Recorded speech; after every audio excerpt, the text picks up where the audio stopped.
बदायूं लोकसभा चुनाव पर सबकी नजरें टिकी हैं और एक एक वोट कीमती है। हमारे साथ खास बातचीत करने के लिए केंद्रीय राज्य मंत्री बीएल वर्मा जी अपने परिवार के साथ वोट डाल के आए। सर एक बार वोट को आज दिखा दीजिए। ये देखिए, वोट की कीमत सबसे बड़ी कीमत होती है और देखिए वोट की ताकत सबसे बड़ी ताकत होती है। वोट डालकर आए हैं, इन्हीं से हम बात कर लेते हैं। सर क्या लग रहा है, सबकी नजरें हैं बदायूं में, क्या होगा, क्या बदायूं के परिणाम होंगे, किस किस की प्रतिष्ठा दांव पर है? देखिए, बदायूं लोकसभा का परिणाम तो 2019 में बदायूं की जनता ने दे दिया था।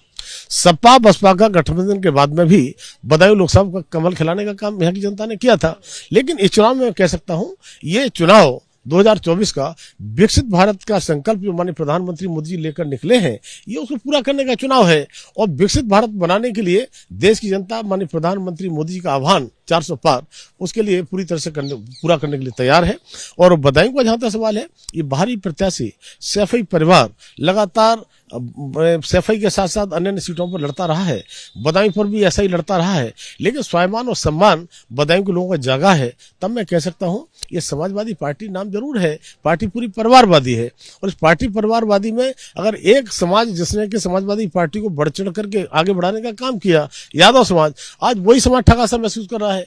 5 प्रत्याशी समाजवादी पार्टी ने यादव दिए हैं, वो भी एक परिवार के। एक हमारे बदायूं से आदित्य यादव लड़ रहे हैं, फरीदाबाद से अक्षय यादव लड़ रहे हैं, मैनपुरी से अखिलेश यादव की पत्नी डिम्पल यादव लड़ रही हैं, कन्नौज से खुद अखिलेश यादव लड़ रहे हैं, और वहां पर आजमगढ़ से देखेंगे तो धर्मेंद्र यादव लड़ रहे हैं। तो ऐसा लग रहा है कि और कोई यादव इस लायक है ही नहीं क्या? तब मैं कह सकता हूं, भाई भाइयों में भी कोई बेईमानी की बात होती है तो उनमें बिगड़ जाती है।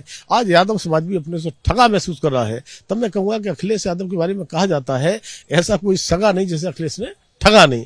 और इस बार समाजवादी पार्टी का खाता खुलने वाला नहीं है।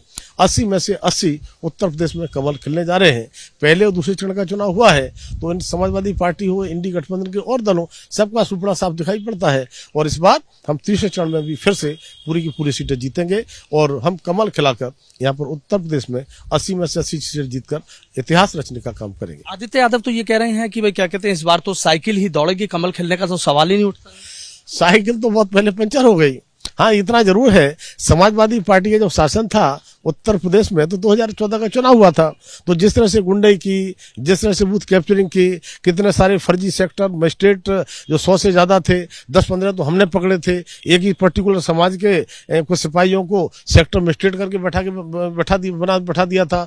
भारतीय जनता पार्टी के प्रदेश के और राष्ट्रीय नेताओं के यहाँ पर कार्यक्रम नहीं लगने दिए, कोई हेलीकॉप्टर नहीं उतरने दिया। तो ये इस तरह का लोकतंत्र की हत्या समाजवादी पार्टी करती है। लेकिन लोकतांत्रिक तरीके से हम पूरी निष्पक्ष तरीके से इस चुनाव को जीतने जा रहे हैं और बड़े मार्जिन के साथ जीतने जा रहे हैं। शिवपाल यादव ने भी सर तमाम तरह के गंभीर आरोप लगाए थे कि वोटरों को परेशान किया जा रहा है, हमारे लोगों को डराया जा रहा है, धमकाया जा रहा है। तमाम आयोग में उन्होंने शिकायतें की हैं, ऐसा मतलब आरोप उनका। देखिए, शिवपाल यादव, मैं वही कह रहा हूँ, जो पता चला गुंडे सरदारों के, वो माफियाओं को सरदार कहे जाते हो, वो इस तरह की बात करें, तब मैं कह सकता हूँ कि प्रशासन योगी जी के नेतृत्व में सख्त प्रशासन है। गुंडाई किसी कीमत पर करने नहीं दी जाएगी। वो जो बूथ कैप्चरिंग करने का प्रयास करेगा, फर्जी वोटिंग का प्रयास करेगा, तो प्रशासन सबक सिखाने का काम करेगा और ऐसा सबक सिखाएगा कि आने वाली पीढ़ियों से क्या कर जाएंगे, फर्जी वोटिंग मत करिए, बूथ कैप्चरिंग मत करिए। आज गुंडे माफियाओं को 2017 के बाद में उत्तर प्रदेश में जिस तरह से ठीक करने का काम योगी जी ने किया है, इससे राहत जनता को मिली है और जनता इसलिए अमन चैन की सांस ले रही है और पूरी तरह से आदरणीय प्रधानमंत्री मोदी को तीसरी बार प्रधानमंत्री बनाने को चुनाव लड़ा। समाजवादी पार्टी और गठबंधन की बात की जाए, उनका तो सीधा कहना है कि जो 2 चरण के चुनाव हुए हैं, वो 2 चरण के चुनाव की हवा बीजेपी की टेंशन बढ़ा रही है। देखिए, अखिलेश यादव कब क्या कहते हैं, आपको याद होगा 2022 के चुनाव में क्या बोले थे, हम 400 जीतने जा रहे हैं, 400 से ज्यादा जीतने जा रहे हैं। वो तो अच्छा हुआ, 403 सीटें पूरी हैं, उन्हें 400 जीत रहे थे और कितनी सीटें जीते। ये कुछ भी बोल सकते हैं, तो खाता इनका खुलने वाला नहीं है, लेकिन कितनी भी कह सकते हैं। लेकिन हाँ, मैं कह सकता हूं कि पूरी तरह से भारतीय जनता पार्टी के पक्ष में मतदाता मतदान कर रहा है। और अगर मतदान नहीं हो रहा है तो इंडी गठबंधन के जो समर्थक हैं, उनके लिए हताशा और निराशा का भाव बैठा हुआ है, डर सता रहा है, इसलिए वो नहीं निकलते हैं। लेकिन भाजपा के समर्थन में मतदान करने वाले लोग पूरी तरह से खुलकर मैदान में है, मतदान करने का काम कर रहे हैं। दुर्विजय शाक्य की आप जीत का दावा कर रहे हैं, ऐसी क्या वजह है जो आपको लगता है इतने कॉन्फिडेंस है, कह रहे हैं कि भाई वही जीतेंगे? देखिए, दुर्विजय शाक्य हमारे भाजपा के निष्ठावान देवतुल्य कार्यकर्ता है, पुराने हैं और ब्रज क्षेत्र के अध्यक्ष भी है। और सबसे बड़ी बात यह है, वर्ष 1980 के बाद कोई स्थानीय सांसद बदायूं की माटी में जन्मा पला बड़ा, पहली बार सांसद बनने जा रहा है। इसलिए देश की जनता, प्रदेश की बदायूं की जनता वो निश्चित रूप से दुर्वेश साहब को जिताना चाहती है। और मैं बड़ी स्पष्ट कहना चाहता हूं, बदायूं की मिट्टी की खुशबू, सुगंध जितनी अच्छी स्थानीय प्रत्याशी दुर्वेश साहब को लगेगी, उतना सैफई वालों को नहीं लगेगी। सैफई वालों को तो सैफई की मिट्टी की सुगंध आएगी। इसलिए ऐसे लोगों के लिए इस बार इस तरह खदेड़ने का काम करेगी कि सैफई परिवार का दोबारा से बदायूं में चुनाव लड़ने की हिम्मत जुटा नहीं पाएगी। बहुत बहुत शुक्रिया। मैं आपसे भी जान लेता हूँ, वोट कर दिया, वोट की ताकत कीमत दोनों समझते हैं? हाँ जी हाँ, वोट में बहुत बड़ी ताकत है। हमारे मोदी जी ने ऐसे काम करे हैं जो देश के लिए ऐसे कोई भी नेता नहीं आज तक नहीं करे। आपने भी वोट दिया?